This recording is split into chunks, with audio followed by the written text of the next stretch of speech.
What's up, guys? Welcome back to Sparks and Recreation. Today I'm going to do a little update on the 300C.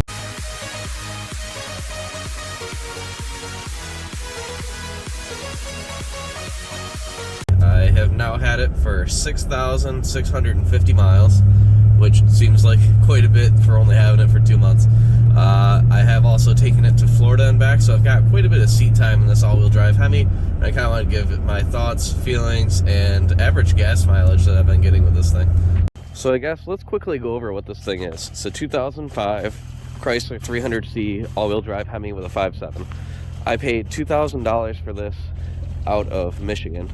When I bought it, it had a bad transmission where a torque converter would not lock up. It was like shuddering like crazy.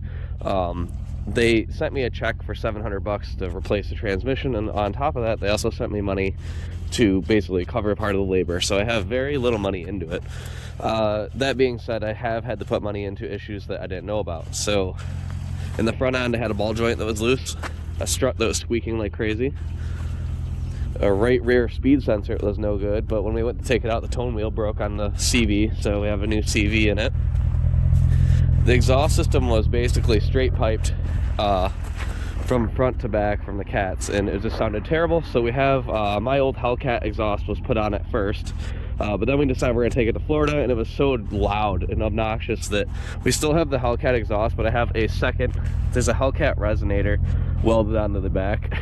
So it was Hellcat X-pipe muffler straight back, and it sounded awesome, but it was super loud. This still sounds pretty good. I'll give you a quick rev.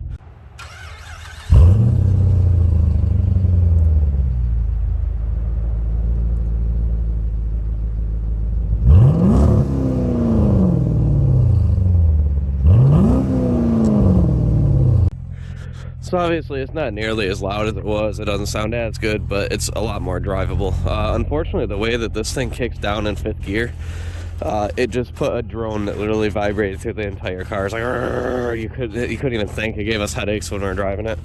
And since we're taking it to Florida, I wasn't gonna do that to everybody. So anyways, that's what the car was. Now I'm gonna give my actual kind of thoughts on it. Alright, so now that we got some seat time, let's talk about the actual car. Everybody bitches about Mopar quality, and that's apparent in some things, like where the vents like pour out the air. 2 of them are broken, you can't do anything about it, they don't adjust anymore. The stab links in the front end, we've looked at them, they're all tight, somebody's already replaced them. If you hit any bump, it's like, it just sounds like the whole front end's falling out of the thing. I understand the build quality is kind of crap in those things, but where it counts, everything is nice though. Like, the seats are super comfortable, everything, all the buttons work, even though they may be kind of broken in some places, everything still works, and it's got almost 152,000 miles on it. Speaking of the mileage is not, like, I've driven a lot of cars that have high miles, and at 150, this thing drives straight as an arrow. The power comes in just like it should. It has a little lifter tick when you first start the vehicle until it gets warm. I threw some Lucas in it to see if that made a difference, which it did actually. It again makes it on startup, but it's not, once it's warm, it's not there anymore. And for a heavy ass car, it takes off pretty good.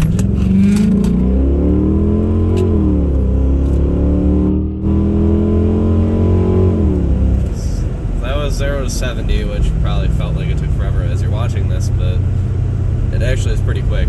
I've driven it in the snow, and the all-wheel drive, if you shut off traction control, you can do all-wheel drive cyclones with this thing. And it sounds like a fucking Mopar instead of like a beat-up little old Subaru, whatever it is that you're driving. My recommendation is, if you have like a nice car in the summer and you're trying to get something cool for in the winter, pick up one of these things. You can get them cheap. It moves pretty good. You can have fun with it. You can drift it in the snow, which is awesome. Nobody expects this thing to be able to kick out sideways, but you can. And then the next thing is the gas mileage. It's like, why would I do that? An all-wheel drive Hemi must get terrible gas mileage. It actually does not. It's not great compared to today's standards, but for what you get with the car, I don't think it's bad at all. On the way to Florida, we averaged 18.2, and that's including the mountain driving, the flat, the Georgia, Florida driving. that's not bad for a V8 car that's all-wheel drive. I've owned some of these that are rear-wheel drive, and that's pretty much the same.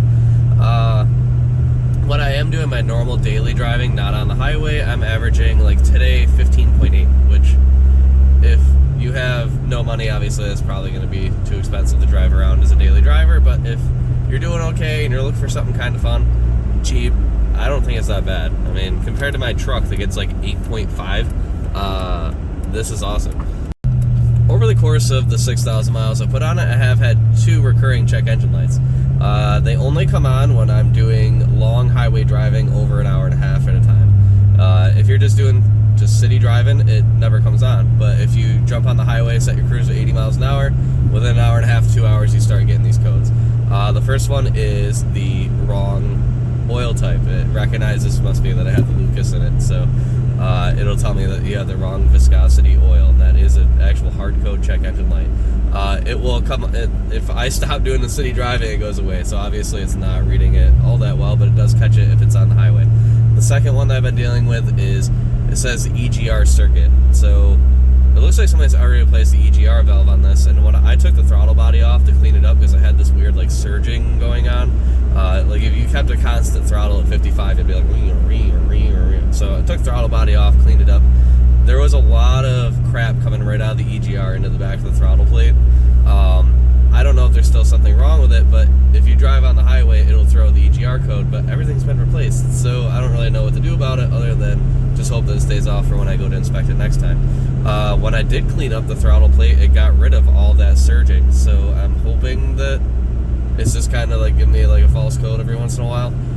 The car doesn't drive like it has an EGR issue. I mean, not that you can normally tell, but everything seems to be fine, so it's off now. It's been off unless I'm on the highway, so I'm not even going to worry about it.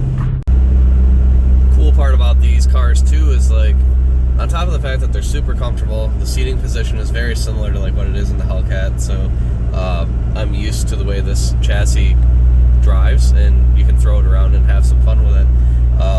What's nice is that these are not classified as any kind of like performance vehicle, so on my insurance, it's the same exact cost as when I took my minivan off. And this is obviously way better than the minivan as it comes to performance. And then this one, it's got the Boston premium audio, so not only is it super comfortable, it's kind of fun to drive, you can kind of walk cars that are slower, that aren't expecting you to be fast. You also get the fact that the stereo is pretty decent. It's got a subwoofer built into the back. For something that's 15 years old and I have so little money into, I think this is probably one of the best values I've ever gotten. And believe it or not, I've actually had 2 or 3 people tell me a nice car, and it's not a nice car. Still, these, to some people, still look like an expensive, halfway decent car, even though it's 15 years old. So that's my basic overview of the 2005 Chrysler 300C all-wheel drive Hemi. The LX chassis has been around for a long time at this point. I think that for under $5,000, this is one of the better values you can get. V8, all-wheel drive. Yes, it's a boat, but it drives so nice and smooth. Like, for the same money, you would have to get a piece of crap. Like, when you're spending $5,000 for an all-wheel drive vehicle, rarely are you going to get a V8 involved in that equation for under $5,000, and that's just the way it is. Thanks for tuning in. Thanks, guys.